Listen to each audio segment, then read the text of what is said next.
So ngayon mga ma'am and sir is announcement lang po ito. Ayan, sa mga nagtataka po kung bakit wala po si Kuya sa mga nakakaraang vlog po namin. Ayan yung mga ilang vlog na po namin, ilang araw na rin. At ayun, si Kuya po kasi ngayon may pinagdadaanan. Ayan, sa pinaka-best term po is hindi po okay si Kuya. Hindi okay sa mga nakakaraang araw po na to. At kagabi po sa hindi inaasahang pangyayari, sinugod po si Kuya sa ospital.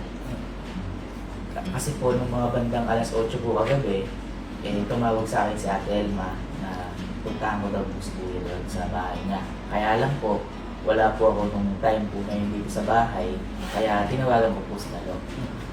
Yung time boy na pagtawag mo sa akin na yun, ramdam ko na agad na may iba. Kasi iba yung tono ni Allen. The way na kinakausap ko siya ng normal. Ayun, pagkatawag niya sa akin, pagkasabi niya puntahan ko si Kuya sa kwarto, sa bahay, tumakbo na agad ako. Tapos sumilip ako. Pagsilip ko, hindi normal. Kumbaga, malalang emergency to.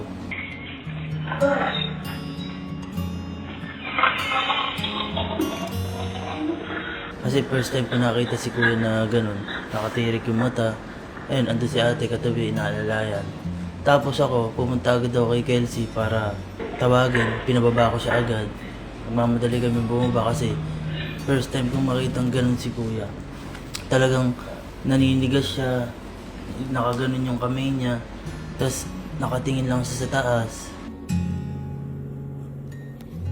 Ako, di ko alam gagawin ko kasi first time ko maka-encounter ng ganun. Kahit sa ibang tao, ganun. Mahirap siyang mahirap siyang tawag dito, actionan kasi first time namin maka-encounter ng ganun and then nandun pa sa part na yun. So parang ayaw niya magpagalaw din. Kumbaga, magpapanik ka talaga. Kaya nung time din na yon, habang nasa labas din ako, tinawagan ko rin si Mama. Kasi syempre, yun agad yung una kong tatawagan din dahil andito si Mama nung time na yon. Kaya alam ko, pumunta na rin agad si Mama.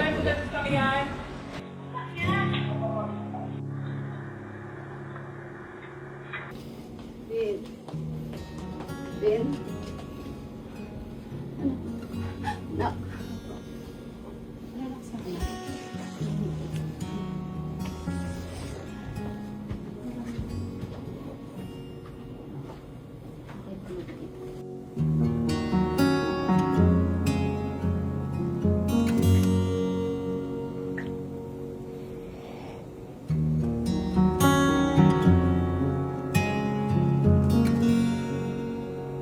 Naninigas si Kuya, hirap sa paghinga. Tsaka kahit ba yung... Kumbaga wala siya sa sarili talaga. Nung time na binubuhat namin siya, Matigas pa din. oo, matigas pa din siya.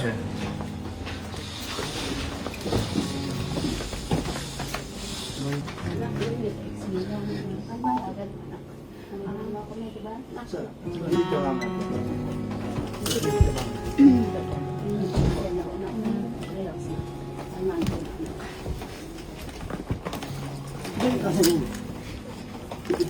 Kung mapapansin yun, basta naka-straight siyang ganun.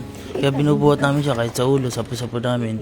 Hanggang sa paglabas ng pinto, hanggang sa sa sasakyan. Inaano nga na, kuya, bubuhatin ka lang namin kuya. Kumbaga, inaalalayan namin siya kasi anytime baka mamaya kung anong mangyari, hindi natin masasabi. Kaya ayun, dinala namin sa ospital.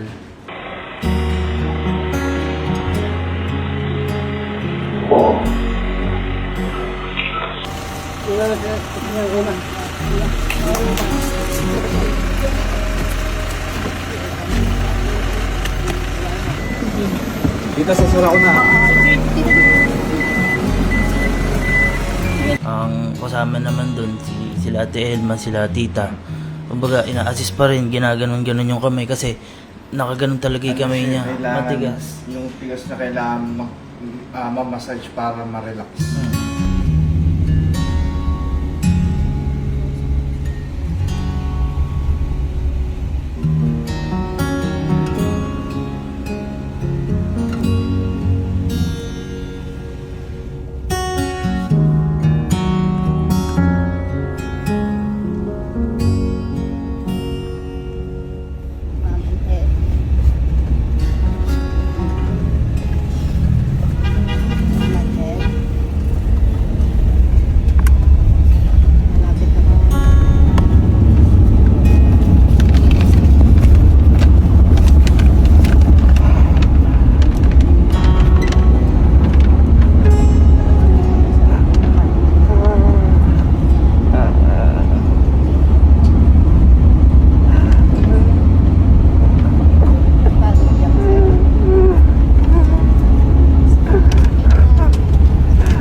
nakakaramdam siyang hirap sa pag-ibig.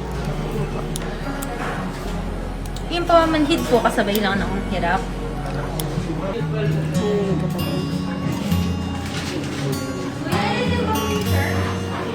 Pwede po yung mga nag-hypervent.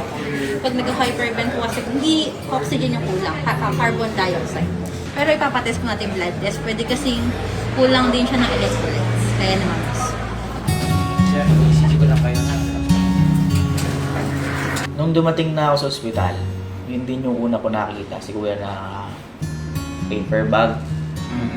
Parang yun yata yung record ng doktor ng ospital. At saka nung ginawa ko si Kuya talaga nanginginig. Nahihirapan siyang huminga to the point na kailangan nakabag na parang yung ikot lang ng hangin, yung sakto lang. So, ayun, hindi rin po namin alam kasi yung minsan tumatakbo sa isip ni Kuya. Kaya siguro si Ate Elma po yung makakapagsabi dahil si Ate Elma po yung kasama lagi ni Kuya. Tsaka kung ano po pinagdadaanan po talaga ni Kuya.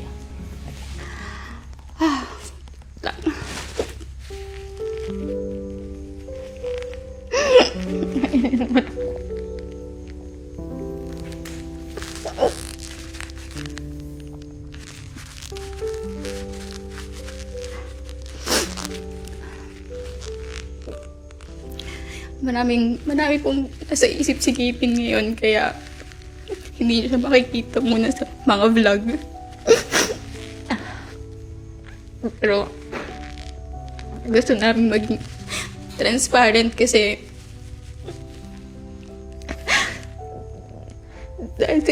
dahil sa inyo kaya kami nandito din. So ngayon hindi pa niya kaya yung tumatakbo sa isip niya. Ang dami. Bago mangyari lahat yun, nag-usap kami. Nun lang din siya nag-share talaga ng buong nasa isip niya. Ang dami. Nagulat ako na nakikita natin siyang masaya araw-araw. Nakikita niyo kami masaya sa vlog. Pero lahat naman ng tao may mga pinagdadaanan, di ba? Kahit sa inyo ayaw niya magsabi. Kahit sa akin, kahapon ko lang din nalaman lahat ng sa isip niya. Una, aware naman tayo lahat na siya na yung tumayong head sa pamilya niyo, pamilya natin. Sobrang saya niya na ginagawa yun, pero syempre at the same time sobrang lungkot na kasi wala si Tito Eddie. Isa yun sa sobrang dinadala niya pa rin hanggang ngayon. Sobrang sakit din mawala ng mahal sa buhay. Napapagod na siya araw-araw.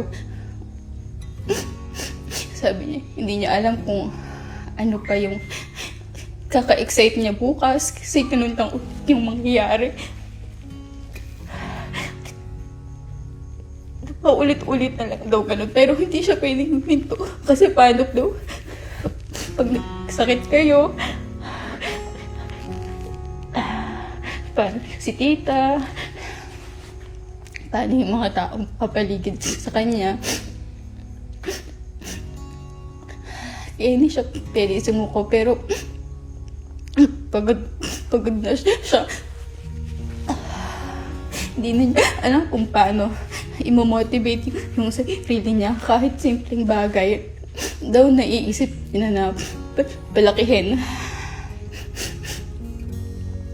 Yung mga bagay na sobrang simple, katulad nung sa amin. Akala niyo, so, hindi kami nagkaaway o hindi kami nagkaaway. Kasi pinipili namin intindihin yung isa't isa, pero meron pala kaming hindi nasasabi. Kasi isa't isa. Kahapon lang sabi niya, nakikita niya doon sa Gusto ko magpakasal kami. Na alam naman daw niya na alam namin yung gusto na namin na hindi pa, pero parang nakikita niya na ganun, pero hindi niya mabigay kasi madami pa siya kailangan gawin. Naiintindihan ko man, pero hindi ko mapag-ano sa sarili niya kasi yun yung naiisip niya. Ang simpleng daw na paglilinis ko ng bahay niya, parang naiisip niya na mabigat siya.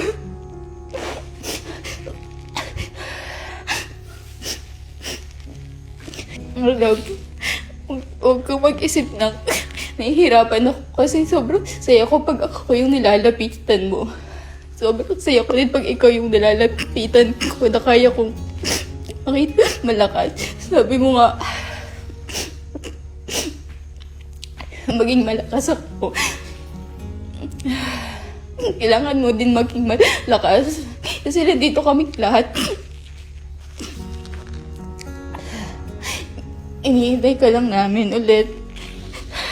Natatakot siyang may iiwan. Naisip niya yung mga nangyari dati na yung mga umalis. Masama daw ba siyang tao?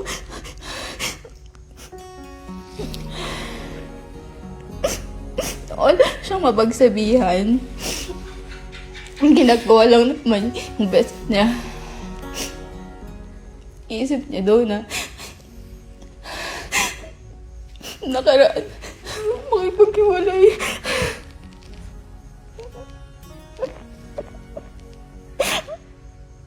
Kasi sobrang pressured siya sa nangyayari.